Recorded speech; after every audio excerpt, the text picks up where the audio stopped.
বন্ধু-বান্ধৱীসকল আপোনালোকে যিটো ভিউ দেখিছে আপোনালোকে ক'ব পাৰিবনে এইটো ডুপ্লিকেট বুলি এইটো আপোনালোকে যিটো ভিউ দেখিছে একে যেন অৰিজিনেল কাৰোবাৰ এখন বাসগৃহ গোহাঁই ঘৰৰ পৰা ধৰি গোহালি ঘৰ আৰু এদিকে ভঁৰাল আৰু এদিকে এইটো কুঁৱা দেখিছে আৰু পিছ চালে লেট্ৰিন বাথৰুম সকলো দেখিছে কিন্তু এইটো আচলতে অৰিজিনেল নহয়। বন্ধু-বান্ধৱীসকল বিশেষকৈ ভোগালী বিহু আহি আছে আপোনালোকে জানিছে আৰু ভোগালী বিহু উপলক্ষে মই আপোনালোকক পোনপ্ৰথমে মই শুভেচ্ছা জনাইছোঁ আৰু লগতে এইটো যিটো দেখিছে টেম্পুল এই টেম্পুলটো বিশেষকৈ দিল্লীত উপস্থিত হয় আৰু এইটো টেম্পুল দিল্লীত লটাছ টেম্পুল বুলি জনাজাত আৰু এই টেম্পুলটো খেৰৰে বা নাৰাৰে ভোগালী বিহু উপলক্ষে এজন আমাৰ ওচৰ চুবুৰীয়া এজন ব্যক্তিয়ে জ্যেষ্ঠ ব্যক্তি তেওঁ এই ভেলাঘৰটো উৎপন্ন কৰিছে বা তেওঁ বনাইছে।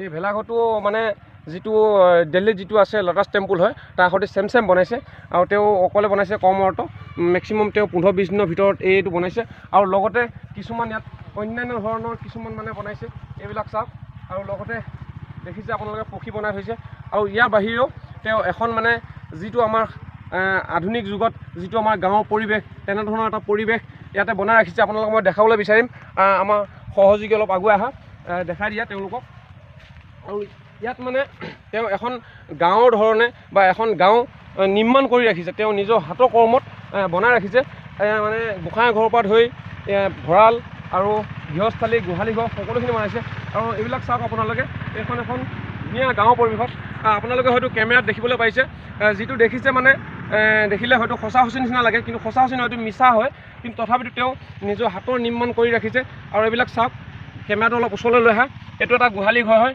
আপোনালোকে চাওক কেমেৰাটো অলপ জুম কৰি দেখাই দিয়া ভিতৰত দেখিছে আপোনালোকে গৰু আছে কি সুন্দৰকৈ তেওঁ হাতেৰে নিৰ্মাণ কৰি বনাই ৰাখিছে এটা গোহালি ঘৰ আৰু লগতে এইটো দেখিছে এটা খেৰ মজি ধুনীয়াকৈ সুন্দৰকৈ নিৰ্মাণ কৰি তেওঁ ৰাখিছে আৰু বিশেষকৈ এইটো প্ৰদৰ্শনীমূলক বুলি বনাই ৰাখিছে তেওঁ আৰু তেওঁৰ সৈতে মুখামুখি কৰি আছোঁ লগতে এখন গৃহ ধুনীয়াকৈ বনাই ৰাখিছে ক'বলৈ গ'লে আমাৰ অসমৰ যিটো আমাৰ খেৰৰ ঘৰ বাঁহৰে বনোৱা যায় এইখন দৰ্জা দেখিছে কি সুন্দৰকৈ বনাই ৰাখিছে দেখিবলৈ ক'ব গ'লে সঁচা সঁচি ঘৰৰ দৰে লাগে দেখিবলৈ আৰু তেওঁ বহুত সুন্দৰকৈ নিৰ্মাণ কৰি ৰাখিছে লগতে আৰু এদিকে ঢেঁকীশাল এখন ঢেঁকীশাল দেখিছে সুন্দৰকৈ বনাই ৰাখিছে আচলতে দেখিব গ'লে সঁচা সঁচি নিচিনা লাগে আৰু এই বস্তুবিলাক আমাৰ অসমত সকলো অসমীয়া ঘৰতে থাকে আৰু লগতে এদিকে দেখিছে কেটলি ঠাণ্ডা দিনত মাঘৰ মাহত এই ধৰণে আমাৰ অসমীয়া সংস্কৃতিত কেটলিত চাহ তাহ বনোৱা যায় জলপান চলপান বনোৱা যায় আৰু লগতে এইখন দেখিছে তাঁতশাল এইটো আমাৰ অসমীয়া সংস্কৃতি পৰম্পৰাৰ বস্তু হয় শিপিনীয়ে এই মাঘৰ বিহু বা বহাগ বিহুত তাঁতশালে গামোচা এখন বুই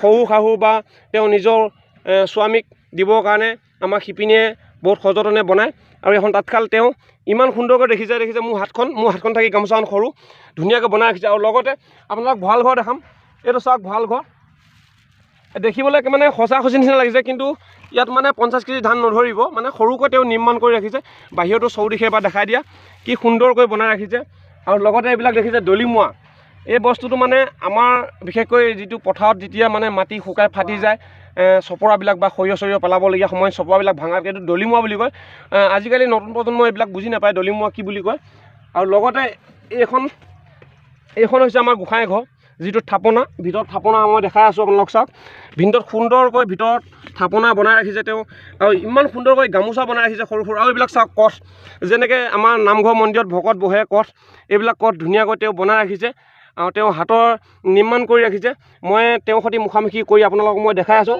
ভিডিঅ'ত লাষ্টলৈ চাই থাকক আৰু লগতে তেওঁ ডলা চালনী বনাই থৈছে মই ডলা চালনী দেখাম আৰু লগতে দুপানে দুভাগ তুলসী আৰু ইয়াত লেট্ৰিন বাথৰুমৰ পৰা ধুই সকলো মানে তেওঁ লগতে দেখিছে কুঁৱা আজিকালি কুঁৱাবিলাকত নাইকিয়া হৈছে কুঁৱা নিৰ্মাণ নকৰা হৈ গ'ল মানুহ আজিকালি মটৰ চিষ্টেম হৈ গ'ল এইটো কুঁৱা নিৰ্মাণ কৰিছে আৰু লগতে এইফালে আহা অলপ দেখাই দিয়া পিছফালে এইটো আপোনাৰ লেট্ৰিন বাথৰুমত আদি সকলো বনাই থৈছে এইটো দেখিছে এইটো এটা বাথৰুম হয় গা পা ধোৱা ধৰি আচলতে এইটো অৰিজিনেল নহয় এইটো মানে প্ৰদৰ্শনীমূলক বুলি বনাই থৈছে আৰু এইটো এটা দেখিছে যিটো আমাৰ দুখীয়া দৰিদ্ৰতা মানুহে হয়তো পাকা লেট্ৰিন বনাব নোৱাৰিব পাৰে এই ধৰণে আপোনাৰ পৰ্দা এখন লগাই বা এনে খেৰে এনেধৰণে বনাই ৰাখে তেওঁ পত্নীয়ে জনাইছে যে দমকলটো ঘৰলৈ লৈ গৈছে মানে দেখিবলৈ বস্তুটো মানে বহুত সুন্দৰ লাগে গতিকে কিছু সৰু পোৱালি লৈ যাব বুলি তেওঁ ঘৰলৈ লৈ গৈছে আৰু এইফালে চাওক এইখন হৈছে মানে পাকখালি পিছফালৰ দৰ্জা এইফালৰ পৰা মানে এদিকে পানী চানী ল'ব পাৰে মানে এদিকে গা পা ধোৱা সুবিধা আৰু তেওঁ হাতেৰে নিৰ্মাণ কৰি এটা বটকলাও ইয়াতে বনাই ৰাখিছে আৰু এনে সুন্দৰকৈ বনাইছে যেন মাছ ধৰু ধৰু কৰি আছে জুপি আছে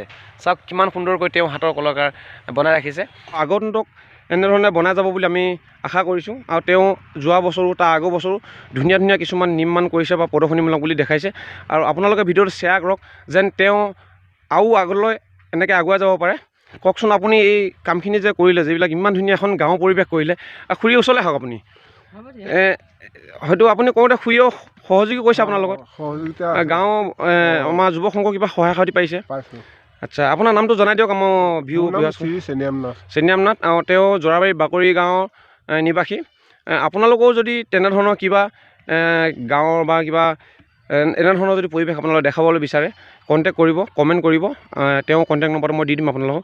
আৰু আপোনালোকে চাওকচোন কি সুন্দৰকৈ তেওঁ এটা পৰিৱেশ, কি সুন্দৰকৈ এটা পৰিৱেশ আপোনালোকে চাওক। এই কুঁৱাৰ পৰা ধৰি গোঁসাই ঘৰ, ভঁৰাল আৰু এটি গোহালি ঘৰ, সেদিকে এখন মানে গৃহ আৰু লগতে ঢেঁকীশাল আৰু তাঁতৰশাল আৰু সেদিকে লেট্ৰিন বাথৰুম, ভঁৰাল সকলো এখন গাঁৱৰ নিচিনাকৈ এনেকুৱা ধৰণৰ পৰিৱেশ এটা তেওঁ বনাই তুলি আনিছে বা আমাৰ সমাজলৈ আনিছে, দাঙি ধৰি ৰহিছে। ইমান সুন্দৰ পৰিৱেশ এটা আমি সৰুৰ পৰা দেখি পোৱা নাই, প্ৰথমবাৰ দেখিলোঁ। তেওঁক আমি ধন্যবাদ দিছোঁ। আপুনি কি ক'ব বিচাৰে আমাৰ সমাজলৈ? ধন্যবাদ থাকিল। মোৰ যিখিনি প্ৰদৰ্শনী, এই প্ৰদৰ্শনী আপুনি যিকেইটা ঘৰ বনালে বা যিটো আপোনালোকে পৰিৱেশ নিৰ্মাণ কৰিলে, এই কিমানমান সময় কিমান লাগিছে বাৰু? এইখিনি বনাওঁতে এমাহ লাগিছিলে। এমাহ লাগিছে। আৰু আপুনি যিটো এইটো টেম্পুল যে বনালে, এই টেম্পুলটো বনাওঁতে আমাৰ কিমান দিন লাগিছিলে? এই টেম্পুল এইটো বনাওঁতে 15 দিন। এই কৰ্মখিনি আপুনি অকলে কৰিছিলে নে কোনোবা আপোনালোক আছিলে? সহযোগী আছে, যুৱক সংঘৰ পৰা সহায় সাৰথি পাইছে। এই যে প্ৰদৰ্শনীটো যে বনাইছে যে, এইটো কিমান দিনৰ অনুষ্ঠান চলিব বাৰু ইয়াত? 4 দিন চলিব। 4 দিন চলিব। কি কি 4 তাৰিখলৈ চলিব? আপোনাৰ কি কি অনুষ্ঠান চলিব ইয়াত বাৰু? উৰুকাৰ দিনাখন হেৰি হ'ব, পতাকা উত্তোলন হ'ব, পতাকা উত্তোলন, বন্তি প্ৰজ্বলন হ'ব, হয়, তাৰপিছত অলপ আৰতি হয় হয়, তাৰপিছত মাইকী মানুহ অলপ নাম গোৱা হ'ব। এতিয়া খেল ধেমালি কিবা এনেকুৱা বিহুৰ দিনাখন হ'ব। আৰু শুনিবলৈ পাইছোঁ আমাৰ যুৱক সংঘই, মই কাটিছোঁ আপোনাৰ লটাৰী টিকেট 5খনকৈ মই টিকেট কাটি থৈছোঁ। এইকেইটাত কিবা খেল হ'ব বুলি শুনি আছোঁ, কথাটো হয়নে বাৰু? লটাৰী খেল বুলি শুনি আছোঁ, কিবা হাঁহ চাহ এনেকৈ বিহুৰ দিনা দিব বোলে।